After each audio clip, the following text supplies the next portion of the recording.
Doctor ortho, अब दर्द भी घुटने टेकेगा। डोटासरा का बीजेपी को खुला चैलेंज, हिम्मत है तो यहां चुनाव लड़कर दिखाएं।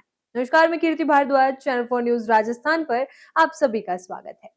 पश्चिम बंगाल की भवानीपुर सीट पर हुए उपचुनाव के नतीजों की गूंज अब राज्य की सीमाओं को पार करते हुए राजस्थान की राजनीति में भी सुनाई देने लगी है। इस सीट पर भारतीय जनता पार्टी की जीत ने जहां बंगाल की सियासत में हलचल मचाई है, वहीं अब इस जीत का श्रेय लेने को लेकर सियासी बयानबाजी तेज हो गई है। खासतौर पर बीजेपी नेता शुभेंदु अधिकारी ने एक बयान ने राजस्थान की राजनीति में नया विवाद खड़ा कर दिया है। दरअसल शुभेंदु अधिकारी ने भवानीपुर में बीजेपी की जीत का श्रेय राजस्थान के कुछ नेताओं और उनकी टीम को दिया था। उन्होंने दावा किया कि राजस्थान से गए नेताओं की रणनीति और संगठनात्मक कौशल का इस जीत में बड़ा योगदान रहा। इस बयान के बाद राजस्थान में राजनीतिक प्रतिक्रियाओं का सिलसिला शुरू हो गया।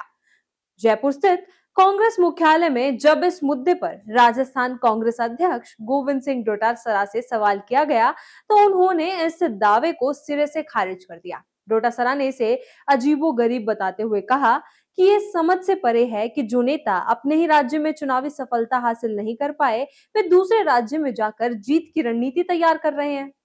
डोटासरा ने बिना किसी संकोच के बीजेपी के वरिष्ठ नेताओं राजेंद्र राठौड़, कैलाश चौधरी और अरुण चतुर्वेदी का नाम लेते हुए उन पर निशाना साधा। उन्होंने कहा कि ये वही नेता हैं जो अपने ही क्षेत्रों में पार्टी को मजबूत करने में असफल रहे हैं। ऐसे में उनका पश्चिम बंगाल में जाकर चुनाव जितवाने का दावा करना वास्तविकता से कोसों दूर है।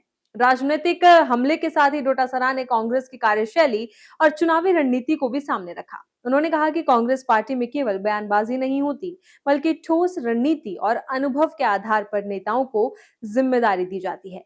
उन्होंने जोर देकर कहा कि पार्टी उन नेताओं को ही दूसरे राज्यों में भेजती है जिनका चुनावी रिकॉर्ड मजबूत होता है और जो जमीन पर काम करने की क्षमता रखते हैं। अपनी बात को मजबूत करने के लिए गोविंद सिंह डोटासरा ने सचिन पायलट का उदाहरण दिया।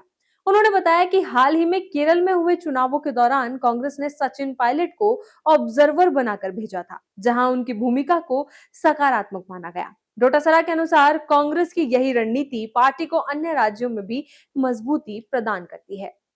भवानीपुर उपचुनाव के बहाने कांग्रेस ने राजस्थान बीजेपी को सीधे चुनौती देने की रणनीति भी तैयार कर ली है। डोटासरा ने कहा कि वे इस मुद्दे पर ज्यादा बयानबाजी नहीं करना चाहते, लेकिन अगर बीजेपी नेताओं को अपनी चुनावी रणनीति पर इतना भरोसा है, तो उन्हें इसे राजस्थान में साबित करना चाहिए। उन्होंने बीजेपी को खुली चुनौती देते हुए कहा कि राज्य में निकाय और पंचायत चुनाव करवाए जाएं। डोटासरा का मानना है कि अगर ये चुनाव होते हैं तो बीजेपी के दावों की असलियत जनता के सामने आ जाएगी।